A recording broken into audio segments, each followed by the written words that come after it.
सूरज की पहली किरणें गांव रामपुर की मिट्टी को सुनहरा बना रही थीं। हवा में हल्की ठंडक थी क्योंकि दिवाली का मौसम शुरू हो चुका था। बच्चे गलियों में मिट्टी के दिए बेच रहे थे। औरतें घरों के बाहर गोबर से आंगन लीप रही थीं। हर ओर खुशियों का माहौल था, पर गांव के एक कोने में टूटी झोपड़ी में बैठा था रघु, लगभग 45 साल का गरीब किसान। चेहरे पर झुर्रियां, आंखों में थकान और हाथों में दरारें। उसकी बीवी सीता और बेटा गोपाल, उम्र 10 साल, बगल में बैठे थे। रघु ने लकड़ी का टुकड़ा उठाया और बोला, सीता, इस साल तो शायद दिवाली नहीं मन पाएंगे। अनाज भी तो नहीं बचा। सीता धीरे से बोली, भगवान बड़ा है जी, शायद कोई रास्ता निकलेगा। बच्चे की उम्मीद ना तोड़ो। गोपाल मासूमियत से बोला, बाबा, इस बार हम सभी के साथ दिवाली मना पाएंगे ना? और हमारे घर भी दिया जलेगा ना? रघु चुप हो गया। उसकी आंखें नम हो गईं। सूखे की मार, पिछले 2 सालों से गांव में बारिश ठीक से नहीं हुई थी। रघु की खेती सूख गई थी। साहूकार ने कर्ज वसूली के लिए धमकियां दी थीं। रोज की मजदूरी भी मुश्किल से मिलती थी क्योंकि फसलें खराब थीं। गांव के अमीर लोग अपने घरों को रंगवा रहे थे।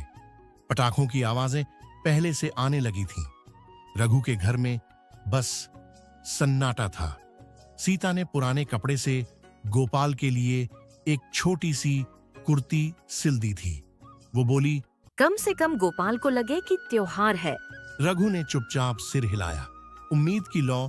अगली सुबह रघु खेत की तरफ जा रहा था कि रास्ते में उसे सड़क किनारे एक बूढ़ा साधु दिखा। साधु के पैरों में चोट लगी थी। रघु तुरंत आगे बढ़ा और उसे सहारा देकर अपनी झोपड़ी में ले आया। साधु बोला, बेटा, तू बहुत नेक इंसान है, भगवान तेरा भला करेगा। रघु मुस्कुराया और बोला, मैं तो बस इंसानियत निभा रहा हूँ बाबा। सीता ने साधु के लिए पानी और थोड़ा गुड़ दिया। गोपाल ने दिया लाकर साधु के पास रखा। साधु ने दिए को देखा और बोला, यह दिया तुम्हारे घर की किस्मत रोशन करेगा। फिर उसने अपने थैले से एक छोटी मिट्टी की माला निकाली और रघु के हाथ में दी। साधु बोला, बेटा, इसे अपने खेत के पास रख देना, भगवान की कृपा होगी। रघु ने श्रद्धा से सिर झुकाया। किस्मत का मोड़। रात में रघु ने वैसा ही किया। उसने माला खेत में रख दी और लौट आया। सुबह जब वो खेत पहुंचा तो देखा कि मिट्टी में नमी आ गई थी। कुछ जगहों पर अंकुर निकल आए थे। रघु की आंखों में चमक आ गई। रघु खुश होकर बोला, सीता देखो, फसल उग रही है। सीता भागकर आई और उसकी आंखों में आंसू आ गए और सीता बोली, ये तो चमत्कार है जी। गोपाल खुशी से कूदने लगा और बोला, अब हम भी दिवाली मना पाएंगे ना बाबा? रघु ने बेटे को गोद में उठा लिया और बोला, हाँ बेटा, अब की दिवाली हमारे घर में भी उजाला होगा। गांव का बाजार। दिवाली से एक दिन पहले गांव का बाजार सजा हुआ था। चारों ओर मिठाइयां, कपड़े और दिए बिक रहे थे। रघु ने अपनी मेहनत की थोड़ी मजदूरी जमा की थी, उसी से वह बाजार गया। वह गोपाल के लिए एक छोटी सी लकड़ी की कार और सीता के लिए लाल चूड़ियां ले आया। अपने घर के लिए बस 4 मिट्टी के दिए खरीदे। वापस आते समय उसने देखा, सड़क किनारे एक छोटी लड़की भीख मांग रही थी। रघु के मन में दया आई। उसने अपने खरीदे 2 दिए और थोड़े पैसे उसे दे दिए। लड़की मुस्कुराकर कर बोली, भगवान तुम्हें खुश रखे चाचा। रघु के दिल को अजीब सुकून मिला। गरीब की दिवाली की रात। रात आई। पूरा गांव रोशनी से जगमगा रहा था। रघु की झोपड़ी में सिर्फ 4 दिए थे। एक दरवाजे पर, एक भगवान के आगे, एक गोपाल के पास और एक उस साधु की दी हुई माला के पास। गोपाल पटाखे की आवाजें सुनकर बोला, बाबा, हमारे पास पटाखे नहीं है। रघु मुस्कुराया और बोला, नहीं बेटा, पटाखों से ज्यादा रोशनी इन दियों में है बेटा, क्योंकि ये हमारी मेहनत से जले हैं।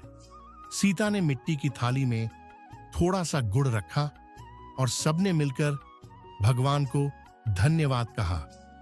सीता प्रार्थना में, हे भगवान, हमारी झोपड़ी छोटी है पर मन बड़ा है, इसमें सदा रोशनी बनी रहे। दियों की लौ हवा में डगमगाई और फिर स्थिर हो गई, मानो भगवान ने आशीर्वाद दे दिया हो। गांव वालों की नजर अगले दिन सुबह गांव के कुछ लोग रघु के खेत के पास गए। वहां उन्होंने देखा उसकी जमीन पर छोटी छोटी हरी फसलें लहरा रही थीं। सब हैरान रह गए क्योंकि बाकी खेत अभी भी सूखे थे। गांव के मुखिया बोले, रघु, ये तो भगवान की कृपा है, तू तो धन्य है। रघु मुस्कुराकर बोला, नहीं मुखिया जी, ये तो उम्मीद और मेहनत का परिणाम है। गांव वालों ने उसकी कहानी सुनी और प्रभावित हुए। कई लोग उसके पास आए, बोले कि अगली बार वे भी उसके साथ खेत में काम करना चाहेंगे। असली दिवाली का अर्थ शाम को गांव के मंदिर में सभी ने मिलकर दिए जलाए। रघु की झोपड़ी भी अब उनमें शामिल थी। लोग उसके घर आए और कहा, गांव वालों ने। रघु भाई, तुम्हारे घर की दियों की रोशनी सबसे सुंदर लग रही है। रघु ने विनम्रता से कहा, क्योंकि ये दिए सच्चे मन से जलाए गए हैं। दिवाली अमीरी की नहीं, दिल की होती है। लोगों ने तालियां बजाईं। गोपाल अपने पिता के गले लग गया और बोला, बाबा, ये सबसे सुंदर दिवाली है। पूरे गांव के लोग हमारी दिवाली देखने आए हैं। मुझे बहुत अच्छा लगा। रघु ने बेटे के सिर पर हाथ रखा और आसमान की ओर देखा। धन्यवाद प्रभु, आज सच में मेरे घर दिवाली आई है। एक नई शुरुआत। कुछ महीनों बाद रघु की फसल तैयार हो गई। उसने गांव के गरीब परिवारों में अनाज बांटा। सबको याद था कि कैसे एक साल पहले वही रघु भूखा सोया था और आज वही सबको खिला रहा था। रघु की ईमानदारी उसके साथ थी। आज वो सभी गांव वालों की मदद कर रहा। फिर एक दिन साधु फिर गांव में लौटे और बोले, बेटा देखा, भगवान ने तेरा घर उजाला कर दिया। तेरी ईमानदारी देखकर भगवान तेरे से प्रसन्न हो गए और तुझे खूब बर बर के दिया। ईमानदारी का साथ कभी मत छोड़ना बेटा।